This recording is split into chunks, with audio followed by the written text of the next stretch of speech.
folks, welcome to another edition in Real Estate Experts. As you know, we're always bringing you leading authors, experts, negotiators, agents, all of the experts who can help you make a decision on how to build wealth through property, sell a home, buy a home, and truly prepare yourself for retirement when it comes time through the minefield that is the property market. So I'm here today with leading salesperson, three-time, I've caught him at the peak of his career. The last 3 years in a row, he has won the coveted Salesperson of the Year award. I'm talking about none other than James Hill, mate. Thanks so much for hanging out, bud. Mate, thanks, Glenn. Great to be here. Mate, I wanted to pick your brain about all these things. I mean, I've seen some of the clients that you've helped. You've got clients literally that are now set for retirement with 7, 8, 10 homes that they now own because you've coached them and guided them through the process. So, mate, really what I want to pick your brain about is how our audience can duplicate that success. So, before we sort of get into some of the nitty-gritty of how they go ahead and do that, the big question I get from many of my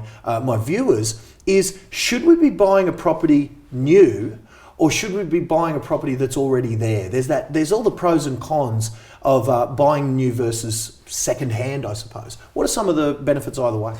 When you're out there, there is pros and cons of both. I mean, established, they're often in well-established suburbs with well-established infrastructure, but sometimes no vacant land there. Sometimes there's no vacant land, and sometimes the infrastructure is lacking and hasn't quite caught up with the population growth. Now, some of these newer areas, the government is pouring a lot of money in. The developers are pouring heaps of money into not just establishing an estate with a lot of houses, but really master plan communities with a host of new shopping centres and public transport options, and they're really becoming. I wouldn't really talk about suburbs on the fringe, but really satellite cities and an alternative option as opposed to some of the older options which are starting to get a bit more outdated. Mate, I know a lot of my guys have come to me and said there is so much advertising, marketing from both established real estate agents and a whole bunch of builders and marketing companies, and it's pretty confusing out there for the consumer. How do we cut through that clutter and make good decisions? Mate,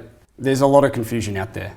Okay, so I mean, it probably relates to the fact that building a new property is very different to establish, like we touched on, and there's many moving parts. Okay, it's not a case of just purchasing the property and moving in. There's a process, and you need someone who's an expert in that process to be able to guide you through the whole process and lead you to an outcome that's going to be in your best result. Not, I don't like to use the word or the term sales consultant. It's very transactional. You're looking at making a purchase and moving on. What you need is, you really need an advisor who can sort of get you at the very beginning and guide you through land options, different floor plan options, and guide you through the whole home building journey. Yeah, well, I know that you kind of see yourself, even though I know you don't like the word sales, but there is a way that people can come to you for advice and properties, but it does sound truly like you're more in the role of an advisor. Like they go to their accountant for good financial advice, they go to their legal person for good law advice. Your clients, and you've got a list a mile long, they seem to come to you for their property advice and they trust you with those decisions, yeah? Glenn, that's a great way to describe it. I mean, let's look at an example. If you're not feeling well and you wake up and you book yourself in to see a doctor, you don't walk in and have a medicine prescribed to you straight away, do you? Yeah, that's right. I mean, that just doesn't happen. You walk in, you sit with the doctor. He'll first ask a lot of questions to clarify your symptoms. He will then examine and diagnose your condition. And then he'll draw on his vast previous knowledge and research to prescribe a medicine that's going to suit you. I mean, not every house or house and land package is suitable for every client. The same as not every one medicine is suitable for every patient. Now, with your your consultant or your advisor, whatever you want to call it, your new home advisor, you need to make sure they're firstly asking questions to clarify your current situation. Really then examining your future goals and aspirations, and then and only then, recommending a property that's going to help you achieve your goals in life. If any new home buyers out there, I mean, one thing to take away from this is if you're dealing with a land sales agent or new home consultant, and they're trying to push your property without sort of fully understanding your situation, walk away. You need to be with someone who understands where you are now, where you want to be. Yeah. So, mate, based on what you've just said about once you've found an advisor to kind of help through, because not everyone can have you, I get it. We've got people up in Queensland and people all over the country who watch this program. I get that people down in Victoria and Melbourne, they got the easy choice, right? They can just call you. But for those who haven't, give us some example of maybe some strategies that our viewers all over the country can use to kind of, because there's a lot of uncertainty about whether the pension's going to be there when they retire. You know, people my age who are 43, you know, 20 years from now, who knows what's going to happen? I know property's something that I go to folks like yourself to get advice on. So, but tell us about that. What can our viewers sort of do to future-proof their retirement plans? Look, it is horses for courses, Glenn, but you know, investment in property, or bricks and mortar as I like to call it, it's probably as safe as it gets, especially in this day and age. You look at the share market and bricks and mortar, it's been popular for a long time with good reason. Now, a lot of our clients that come to us are first home buyers. You know, they're starting off looking to build their first home, and you know, it's so fantastic to help them achieve that. But when they do build that home in a year or two time, they look back and they often have what they didn't even know about, which is equity. Okay? Yeah, I've heard that Australians have the most per capita untapped equity in their homes than any country in the Western world. I was really surprised to see that. Absolutely. Now, as property prices go up, you know, so does the value of your property. And that equity, even if you don't sell that property, you can use that equity to fund a purchase of another property. Now, if you use the equity to fund your next property, and then have that as an investment and rent that out, and the tenants are actually going to cover what your repayments are, you know, it doesn't cost anything to hold that property, or very minimal. Yeah. Now, it's very important to run these numbers through your finance expert to make sure it's all going to stack up, but a lot of the time it will work. I mean, and superannuation for that matter, there is a lot of uncertainty whether these sort of forms of savings and government assistance are going to be able to fund your retirement. A lot of people out there are starting to realise that it's much safer in your own hands doing something now. You know, action's the key, and property is the vehicle. Yeah, I love how you say that, you know, even something as simple. I remember I heard the great man Jim Rohn say once that he wishes he could teach kids to own two bicycles, one to own and one to rent. I thought, man, imagine if that was instilled in our kids. Oh, right, that's great, that's great. Awesome. So let's, hypothetically, we've got our advisor, we've got a plan, we're going to build our new home, and we've found our advisor that we trust. How do we know then that the people they are referring to, you know, whether they're builders, and primarily I'm going to talk about builders because a lot of my viewers have come to me with horror stories. Mate, how do we know we're dealing with the right builder? Great question, Glenn. Look, what's the topic on everyone's lips? Price. You know, everywhere you look these days, you see fixed price being advertised. Yeah. Now, in my experience, rarely is the price truly fixed. Often there's many terms and conditions or disclaimers attached to these guarantees, and if you're not careful, you could be up for significant costs down the track. Probably the big one it relates to is site costs. Now, what site costs are, if you're not aware, is the cost of preparing the block of land for construction. Right, that's not included in those. No. So if you're looking at a certain house design, if you're going to build on a quite a flat block of land, there might not be many issues. But if the land has a little bit of slope from back to front, there can be quite a bit of excavation work required, which is called a cut and fill, and the site cost might be more. But there's other factors, not just the levels. I mean, the type of soil can affect the grading or classification of concrete slab that's under the house. If there's nearby trees, there might be a root barrier system required to protect the slab from the tree roots, and there's an array of other factors that it's very hard for you to be the expert in understanding. Yeah. What's imperative is that the builder you're dealing with is promising and putting it in writing that the site costs are 100% fixed, regardless of any issues on site. So, mate, aside from site costs, I mean, that's gold, that little tip there. Any other traps for young players? Any other hidden costs that there can be? What else should we be on the lookout for, if anything? Look, you know, a couple of big ticket items that come to mind. Number one is building code regulations, and number two is estate requirements or covenants. I mean, let's start on building code. Believe it or not, not every house design will fit on every block of land. Right. You know, your sales consultant needs to, or your advisor needs to be very knowledgeable in the field of building code requirements. Now, if you pay deposits and sign contracts on house and land only to later find out that the house design you thought you were going to build does not actually fit that block. Oh no, mate, does this happen? Mate, this Come happens. on, it sounds unbelievable. Mate, it happens, believe it or not. And, you know, legally, you now own that block of land, or you've gone unconditional on it. There's no legal recourse against the advisor who's actually told you the house will fit, and you're stuck with the block. Now, you could be up for significant costs. Number one, to modify the house design to suit the block. Number two, you could be stuck with a block of land where the house doesn't fit at all, you can't build your dream home. What do you do then? Wow, I mean, it sounds... So what was the other thing you just mentioned? You mentioned estate. Well, you called it estate, mate. Forgive my ignorance. Is that a estate requirement? What is that? Estate. I mean, there's different land estates around the area, okay? Where you're looking to build these estates will have different requirements or guidelines, which are called covenants, okay? And if you're going to build in one over here, you might need to be connected to NBN, which is National Broadband Network. You might need recycled water connections. You might need render to the facade, eaves around the house, corner facade treatment, and an array of other items that might be different to an estate just around the corner. Right. Now, if these haven't been correctly factored in at the start of the process, again, you could pay deposits and sign up for a house and land package and be hit for significant cost down the track that you didn't factor in. Right, so these are compulsory almost upgrades that just because you're building in this estate are compulsory. You don't have a choice. You must pay these extra higher costs. Spot on. Wow. Okay. So, mate, I've got to ask, how do we know that our guy is a James Hill and is going to be truly advising us about all these things, or some of these cowboys that are just going to tell us about all that way down the track? How do we know, mate? Is there a way? Hopefully from this little chat you've picked up that there's many moving parts to the home building journey. It isn't clear cut. You need someone with experience, okay? You need to be dealing with an advisor who has a proven track record in the area, established relationships with all the land agents. But wouldn't they all say they've got that?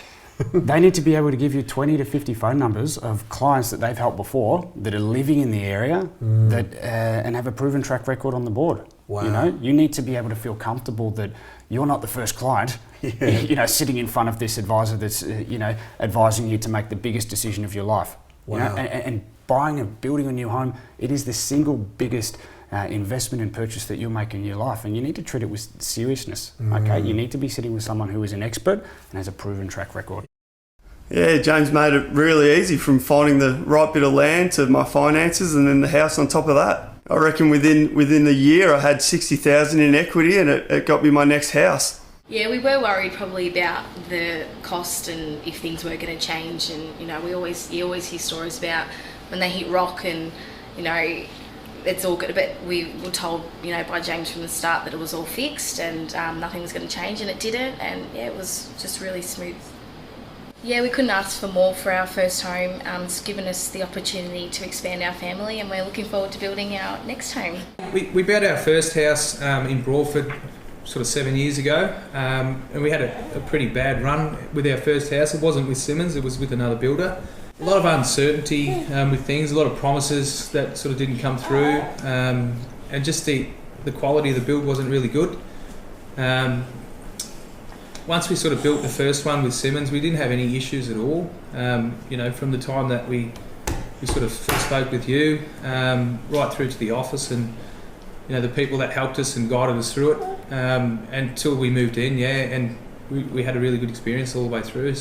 Yeah, I've built 7 with Simmons, so yeah, to the point now where we've got a good property portfolio and a lot of equity in the builds when we finish them. So it's you know, we're to the point now where we pretty close to owning our homes. And there was a lot of dramas, but then obviously we spoke to James, and everything sort of just went smooth sailing from there. Yeah, it was just unreal how quick it was and how easy it was. We had no experience at all, and as I said before, James just made it so easy. Set up the house on the block, showed me exactly what it would look like, how it would set back and the measurements, and it's all literally to the T exactly as he said, with no extra prices, no like hidden costs or anything like that. So it was fantastic. We've heard from friends in the past that have built with new home sort of builders, that as soon as you sign that contract that you're left on your own, and no one's there to sort of support you. With James, we've call him whenever we want, speak to him, ask questions. Even if he doesn't answer, he'll call you back as soon as he can, and he'll answer every single question that we've put forward to him, with everything he's had. So it's yeah, definitely a great service. We kind of walked in and we were expecting to talk to James about what we wanted and then move on to other people and get some more information, but after talking to James we had no other option but to go with him. instantaneous. Build a house. Yeah, we walked out going, did we just buy a house? It's a great journey. Would recommend James because we've now recommended my mum to build through Simmons and with James. She's enjoyed the process. The process has gone really smoothly for her as well. We've been dealing with a lot of the emails for her, and would recommend it to anyone. We're trying to coax a few other people to leave Sydney and come to Victoria as well. So would recommend them to everyone. So as part of this show, I've been in and of course in my property buying experience, I've been in so many display homes, and many of them look $1 million, but you don't know what's included and what's not. How do you know? Again, we might be going back over the same thing. The answer sounds to me like it is James Hill or someone like him have a trusted advisor. But in the absence of, if we don't know that yet, how do we know what's included and what's not? There is a process involved, and it's probably a longer answer that we can have a chat off camera about. It's pretty detailed, but just to sort of summarise it, at the very start of the process, to be walking through the home trying to identify every little feature that is and isn't standard, that's probably the wrong way about it. So it's further down the track, yeah? I would suggest focus on overall floor plan and get a feel for the size and space of a home, and then sit with a consultant and really work out some pricing. Make sure it's going to all tie in with your finance capabilities, which is very important. Finance is the most important thing. Just jumping back, and we need to make sure it's all marrying up, and then you can start getting down to the nitty gritty, and it's the role of your advisor to be able to walk you through the home and clearly communicate exactly what is and isn't included in the price. Wow. I've loved this. There's so many elements to consider, and so many people who are out there right now looking at that confusing advertising, looking at those prices and wanting to make decisions based on that. I'm so glad we've had this chat to see that there's so much to it. But mate, how would you summarise all that? What advice would you give to our viewer who's maybe sitting there, first home buyer, maybe an investor wanting to grow a portfolio? Mate, how do we sort of make heads or tails of that? Given that your book's not ready yet, mate, I've got to hit you up. We've got to get that because it'll be a valuable resource. But for now, mate, how do you summarise all that? Look, I mean, as I touched on before, buying or building a new home, it's the single biggest investment or purchase you'll make in your life. Now, as you've seen from this chat, it's a minefield out there. There's a lot of ways where costs can blow out and expectations you have aren't met. It's crucial to surround yourself with a team of trusted advisors who have a great level of experience in the industry. So give us a dream team lineup. So we've got yourself as a property advisor who's going to kind of work the overall strategy. You mentioned a finance guy. Tell us about what you should be looking in a great finance guy. Look, even before coming to someone like me, you need to speak with a trusted finance advisor. Okay, you need to make sure your finance is on track.